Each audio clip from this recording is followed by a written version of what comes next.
Well, welcome, friends, to Let's Talk Chuckwagons. Mike LaBelle, along with Ray Croteau Jr. This is going to be a fun week, pal. Absolutely. Every week's a fun week. We have a cool guest lined up. Now, when you talk about someone that's dealt with a ton of characters, a ton of challenges, and a ton of testosterone on the racetrack. Hello. Exactly. That's exactly what it's going to be. But before we get to that and before we, lead into that, I think it's important. And you and I talked about this, that, you know what, you have some pretty cool stories. Your years of chuckwagon driving, and it's time for Story Time with Ray, brought to you by our friends at Highwood Distillers. And every week, we're going to lean on you for a little bit of a funny.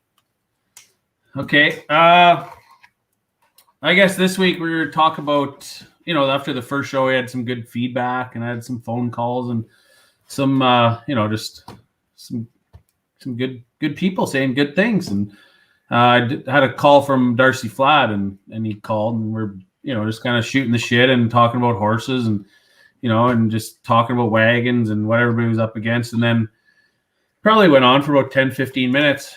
All of a sudden, like the later half of the conversation, I can hear a little bit of ruckus in the background and can hear some screaming. And if you don't know Darcy and their family, they have a cattle ranch, and they're in the midst of trying to get cattle out to pasture and branding and tagging and all kinds of things. So I put two and two together with the commotion and the noise that was happening. And all of a sudden, he's on the phone and he's, get out of here. Oh, look out, run. You gotta go. Oh, damn cow. And then I gotta go, Ray. And you hear the phone hit the dirt. So then I'm laughing, and that was pretty entertaining. I hang up the phone. He calls back, and if you know Darcy, he's pretty comical and pretty animated character. So he's like, "I'm sorry, I had to call you back. I didn't want you to think I was a crazy guy, but that damn cow is gonna run my wife over." So I think they were trying to tag a calf and then kick it out of the pen into where all the other cows were. And I just spent probably 5-6 minutes kind of just chuckling, but not expecting anything different. Like that's how she goes in Bodo. It's fair to say that the Fladds are definitely animated. Oh yeah, and they come by naturally. It's genetics, and Herman was a character, and he had a lot of good miles and had a lot of fun on the racetrack and was a competitive guy, and that's where they learned it from. So, well, we thank you for that, and thank you to Highwood Distillers. And now it's time to bring our guest in, someone you know well, I know well, and I think this is going to be a lot of fun. Please welcome the Director of Partnerships from the WPCA, Tammy Kristiansen. Hey, Tammy, how's it going? Good. How are you guys doing? We're doing good. Very well. Now, Director of Partnerships. That hasn't been your only title. Why don't you give us a brief rundown of Tammy Kristiansen's roles and responsibilities in the brief format from the start of your time in the WPCA? Yeah, I started here pretty close to 9 years ago. So back when Ray was still with us, and started off as the office manager. So primarily administrative, working with the board, help getting the guys ready to go out on the race season. And, that was kind of a big focus of it. And then I eventually moved over into, what I'm known now as the Director of Partnerships. And it's really a good fit because it just means that any key stakeholder that is, a partner to the WPCA, so whether it be our tour sponsors, so like the GMCs, the Wranglers, Western Financial Group, or our race partners, the folks that host all of our races. And then, of course, our competitors, the drivers and the outriders and their families. And so it's really anywhere where there's a partnership within the association, I get to be a part of it and facilitate it and make sure that all those groups work well together and they all have the right information. And so we can go in and have a great season. It just pulls it all together. You know what? Does That sense? sums it up. You're kind of the backbone. And I mean, Ray, you were a longtime driver at the WPCA. Someone like Tam in the office, how integral is that to your guys' race season? Well, the most important people typically are the ones you seldomly see, right? So dealing with the sponsors and advertisers and all the committees and all the people that give us drivers a place to run and the finances to function and everything to make the wheels turn, right? So I remember seeing Tammy along the season here and there, but obviously her time was always spent in the office and trying to stay ahead of us, probably a month or two or even a year ahead of us, 2 years ahead of us with different advertising partners and committees changing dates. And, it's thankless work really, because there's 36 drivers on the WPCA and everybody has an opinion, and the way, an association structured is everybody has a vote. So you're trying to keep 36 sheep all heading in the same direction and following the leader, right? And it's just an important cog in the wheel, right? So without that person, and it takes the right person to do it. So you get a little too cocky or too much attitude, and then all of a sudden you lose partners and things go backwards, right? So obviously Tammy's done a great job. She's been there close to 10 years and there's relationships that have been built and trust. So that's, when it comes to business and people's money and their commitment to something, you got to have the trust, right? So it's obviously big kudos to Tammy and everything she's done for the sport, for one, and for the drivers. And they should all, send her a Christmas present pretty much every year. Do you get a lot of Christmas presents, Tammy, from the drivers? but I do get a lot of cards, and we love them. No, that's great. I know Ray had a couple of questions. I know one he wanted to start with. Just wanted to touch on what are some of your highlights from your career with the WPCA? Oh man, that's a loaded question, because it's everything. Sometimes it's not even like a specific memory or moment. It's the being here and the community and what it's done for me and my boys and what it's brought to them. So not necessarily specific moments, maybe that way. I was fortunate enough to win the Chuckwagon Person of the Year in 2017. I mean, that was a highlight for sure in my career here. It's not typically meant to go to staff, and to feel recognized by the community. I mean, that was amazing. Knowing that the award is in honor of Jim Bottomley, who I credit for me being here. You knew Jim well, yeah. Ray. He too. I mean, you can't work here. I mean, it's the characters. That's the environment in itself. Is there just dynamic personalities is the best way to put it, right? From a Jim Bottomley, who was amazing to our family, Mikey Vegan, and it's the whole group. They all kind of they play a different role, and you love working with them. Our group of officers, which is how I met Mike. They care about the sport, and I know when I had the first day that I had my interview, I had the interview. And they had expressed interest in me coming on board, and they go, "Oh, and by the way, we want you to stay on for this advisory." So I wasn't even technically hired yet. And I sat in on this advisory meeting, and there was Russ Peake was in there, Jim Bottomley was in there, John Third was in there. So there was representative of folks that have decades of involvement with the sport. And I had to decide whether I was going to take this job. And it took me a long time, because I knew from that meeting that this wasn't going to be like any other job. And it's not. I mean, it's a part of mine and my boys' life. And, it's a lifestyle, and yeah. Even as staff, that it becomes that. And, So my boys started traveling with me full time with the wagons about 4 or 5 years ago. And then in the last year, we were in Rocky, which is kind of ending towards the end of the season. And, the boys have really found their footing in their community as well. And I showed up to the races. I hadn't seen the boys since noon. I had no idea how they were going to get into the races. And one had been helping out in Irvine's barn. I use helping very loosely, as my kids have not grown up, with horses on the farm. We're in the middle of Calgary. And the other one was helping out with the Fikes and had dinner with them. And that's what it's all about. It's the community, and that's what makes it easy, whether it's to sell or to maintain your partnership. It's an amazing group, and that's easy to talk about.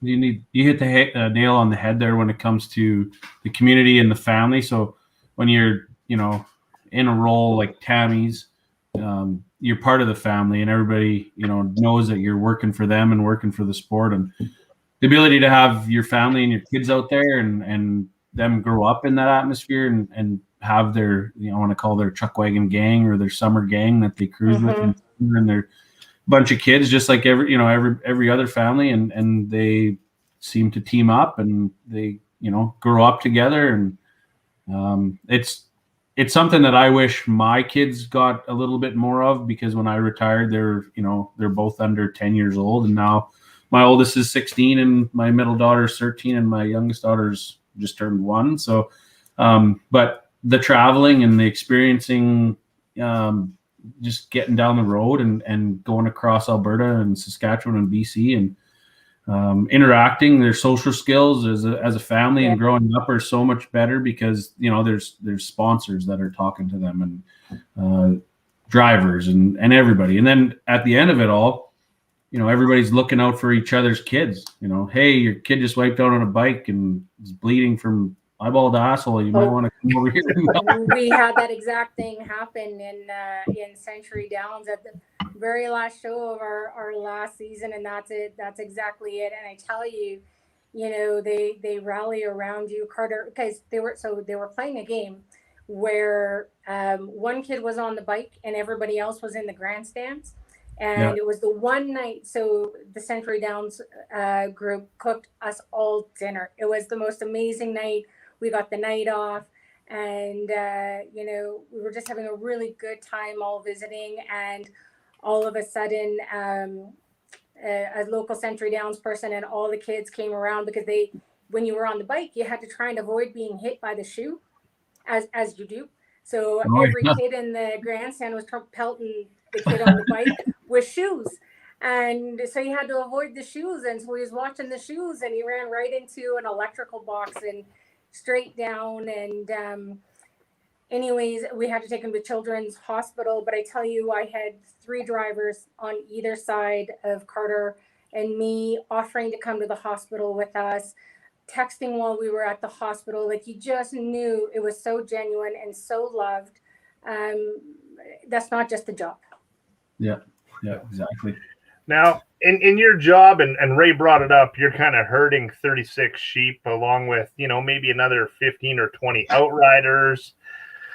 The board of officers, which I know is a wonderful group, and we hamper you with all sorts of ridiculous stuff, if my memory serves me correctly. Why don't you give us a couple of the real characters that you've got to deal with, whether it be drivers, outriders, anyone, just kind of that moment where you've heard about this person, you've met them, and you go, I'm never going to forget that guy.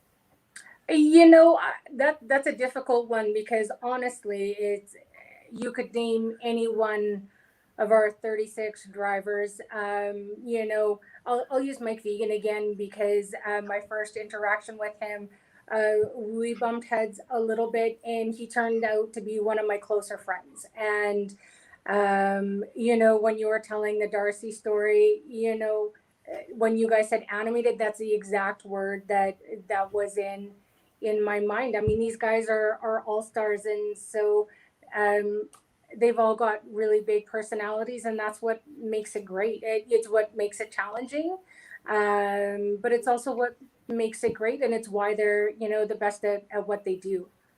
Yeah, I'll touch on Mike too. he, they call him the little grizzly, and he's a hard ass, but he can get things done. And for the board, he always really pushed this, the association For and sure. the other drivers to go in the right direction. And a quick story on Mike was the year that I sold out. You got all your horses up for sale, and you're having an auction sale the 9th night at the Stampede, and there's a lot of different emotions and stuff kind of going through your head and not really paying attention. And I had two of my right leaders sell together, so basically, you had choice, right? So they didn't know which. Everybody's kind of waiting for these horses to come up, the better, or the more skilled horses, and the right leaders are typically the ones that guys are trying to just nab and fill a hole with, right? And everybody's bidding, and I knew there's 2 or 3 guys that were all kind of waiting to have their pick, and Mike won the first bid, and the auctioneer's like, "Which one would you like, Mike?" He's like, "I'll take them both." And you can just hear the whole crowd, "Oh!"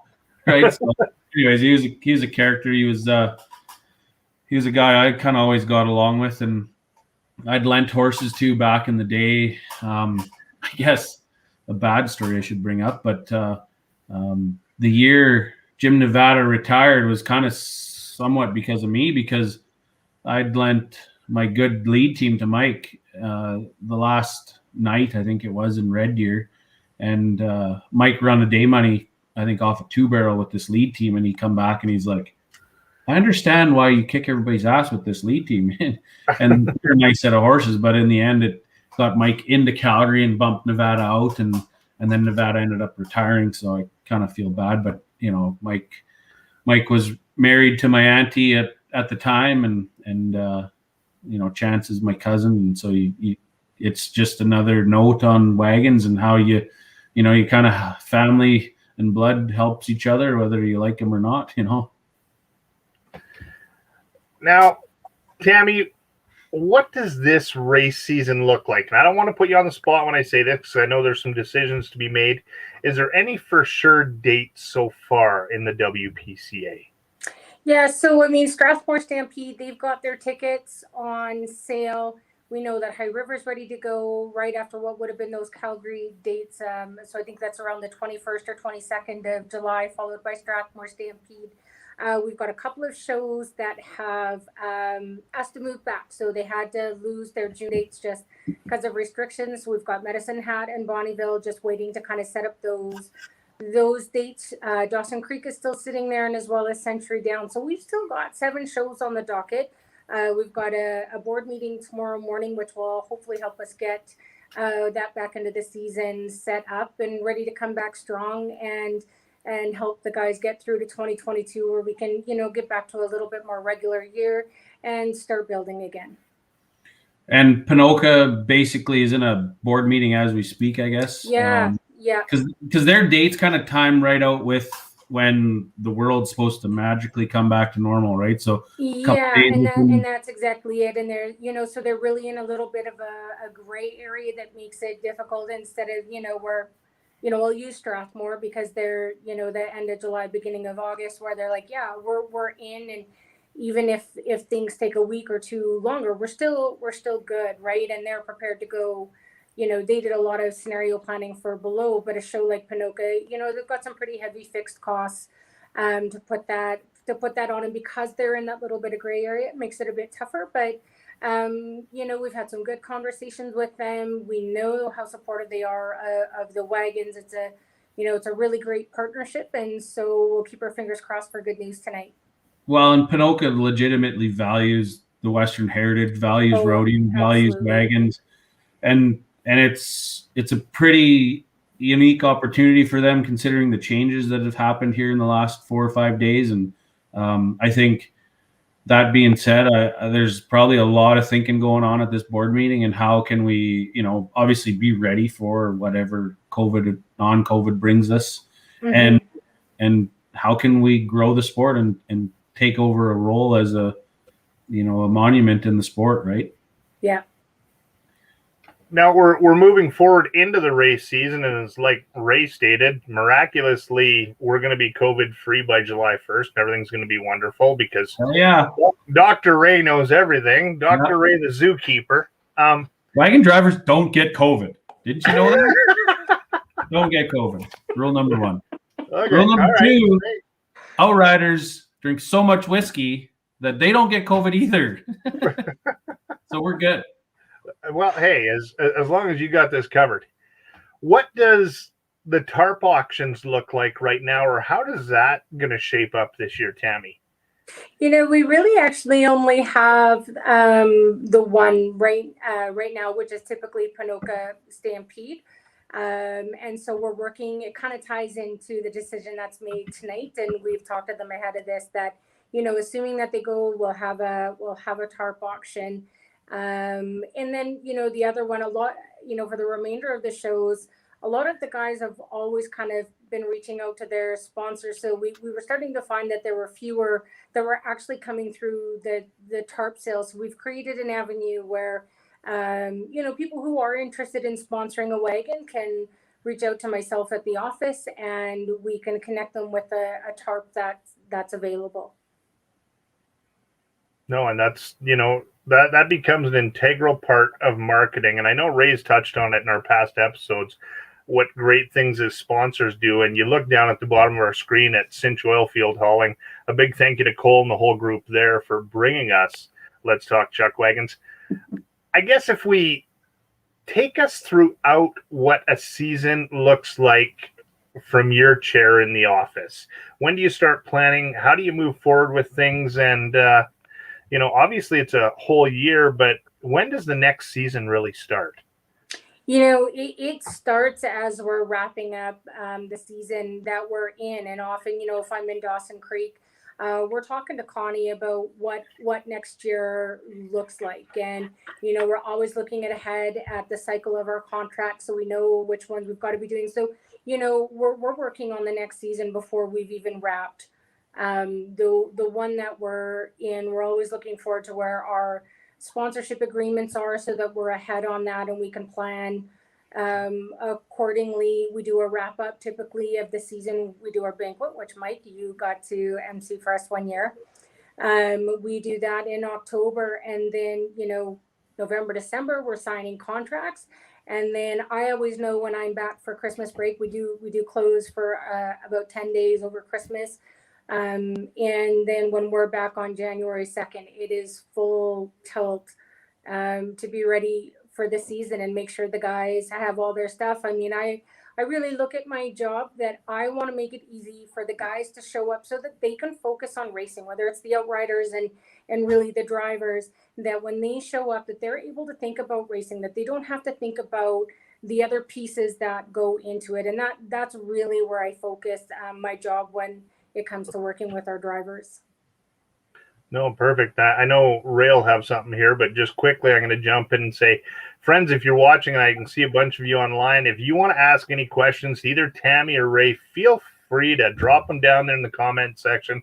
We'll get them put online. A big thank you to our producer behind the scenes, Jody Seeley, who's making sure everything comes up for us. So, you know what? This you have one of the most thankful and thankless jobs. And you know what, Ray, you've had the opportunity to deal with Tammy on a fun and a professional basis. Dealing with these people, it's got to be a little bit thankless, isn't it?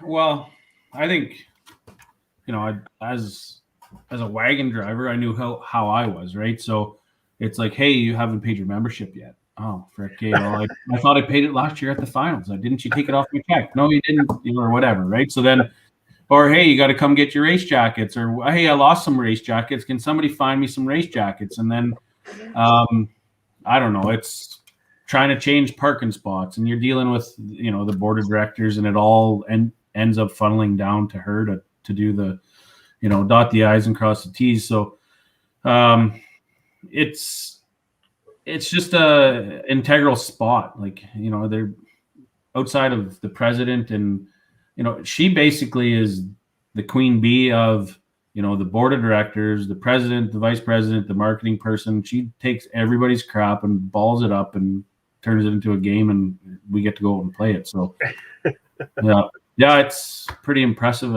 I looking back, I should have been maybe nicer to you at times or helped you out a little more here and there. But when you get wrapped up in racing and trying to win or trying not to lose and get down the road and other, emotions are tied to things, it's like sometimes the wrong person walks by at the wrong time and they get a little shit on their shoulder because somebody's having a bad day and it's just not how it's meant to be, right? So. Well, that'll be our new segment, Confessions with Ray. Yeah, I got a few. Like, how much time do we got? You know what, Tammy? We see everything you've done. You've talked about your kids and how they've got to grow up and work in some of the barns. Is there one or two of the drivers, and I know you spoke about Mike Vegan, that you can say, you know what, coming into this, I've really gained a couple of really good friends. I don't have to play neutral. Like, you can totally pick somebody out. It's all good. Yeah. No, well, you know what? I think for me, because I've always tried to stay fairly neutral, right? But, don't be Switzerland. Ross Knight has always been so good to me. He's a guy that always invites me back for a drink, and I always feel bad that I don't get there all the time because I'm still just wrapping up. I can easily speak for my kids. They've become really tight with the glasses, and they've been really good to the boys. There's so many. Rick and Sue, they really took the boys under their wings. There's so many. I keep in touch with Mike, obviously, maybe not as good some days as I should, but you keep in touch with them. And, I think you just hope that, one day if I'm not here, that you can swing back the barns and go have a beer with a few of them. And, the guys all care, because when they phone, it's not just about, hey, what do I do with this? Or, when is this due? It's, and how are the boys? Make sure you say hi to the boys for me. You know what I mean? So I kind of classify them all in that realm. No, and that's that's everything I've ever felt being down there in whichever capacity it may be. Ray, I'll give you the final word tonight. Oh boy. I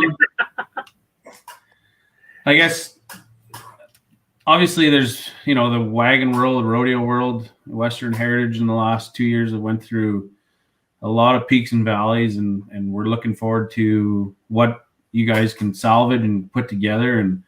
And COVID aside, I think everybody's happy to be healthy and have their family members and get down the road here, hopefully. And if it's going to turn out, I have total faith. I'm an optimist, and I think that Cowboys are the toughest people in the world, and I think they're going to make it happen. And if you look down into the States, they've been doing it down there, and we just need a little bit of that, luck and cherishment to come up north and get us kicked off here. I think there's potentially a little fun run in Dewberry, and then it leads right into Ponoka. So if I can pump Ponoka's tires anymore, I just hope they grab the bull by the horns and they do what they've done for the last 80 years or however long Ponoka's been going, and they change the way and the face of wagons and give it a home for many years to come. So, and that's with all the help of Tammy and the board of directors and the